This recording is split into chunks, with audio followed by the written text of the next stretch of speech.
मैंने अपने बचपन के आसपास इतना टॉक्सिक माहौल देखा है कि आज भी उसे पूरी तरह भूल नहीं पाती। वो केवल स्मृति नहीं है, वो भीतर कहीं बैठा हुआ एक घाव है। समाज, रिश्ते और परिवार सब कुछ बाहर से सामान्य, सभ्य और संस्कारी दिखता था, लेकिन भीतर जो घट रहा था वो भयावह था। मैंने अपने आसपास ऐसे लोगों को देखा जो अपने माँ बाप की देखभाल करते थे, हर सामाजिक त्योहार पर रिश्तेदारों से मिलते थे, समाज की नज़र में अच्छे बेटे और अच्छे पिता बनना चाहते थे, लेकिन वे कभी अच्छे पति नहीं थे। उनका पूरा नैतिक चरित्र समाज के लिए था, घर के लिए नहीं। घर के भीतर पत्नी के साथ मारपीट होती थी। पत्नी पिटने के बाद भी चुपचाप सारे काम करती थी, बच्चों को संभालती थी और फिर रात को उसी व्यक्ति के साथ सोने को मजबूर होती थी। उसने सहते सहते पूरा जीवन घर की 4 दीवारों में काट दिया।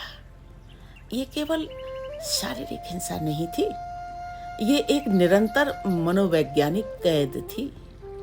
और ये सब मैंने अशिक्षित नहीं बल्कि शिक्षित परिवारों में देखा। जहां मार नहीं थी वहां कठोर नियम थे। औरत को नियंत्रित करने, बांध कर रखने के नियम, बाहर की दुनिया से काट देना, उसकी स्वतंत्रता को अपराध बना देना।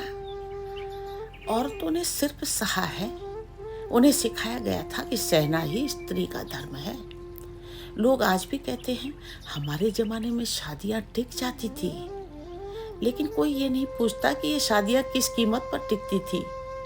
वे इसीलिए टिकती थी क्योंकि पत्नी चुप रहती थी, पिटती थी, अपमान सहती थी, शोषण झेलती थी। मेरे भीतर तभी विद्रोह पैदा हुआ, एक स्पष्ट बोध, अगर मुझे ऐसा जीवन मिला तो मैं टिक नहीं सकती।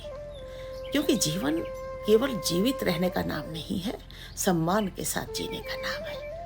परंपरा जब चेतना को कुचलने लगे तब विद्रोह अनिवार्य हो जाता है। मेरे भीतर का ये विद्रोह किसी व्यक्ति के खिलाफ नहीं था, बल्कि उस सोच के खिलाफ था जो अत्याचार को संस्कार कहती है। आज जब मैं नई पीढ़ी को देखती हूँ तो थोड़ी राहत महसूस होती है।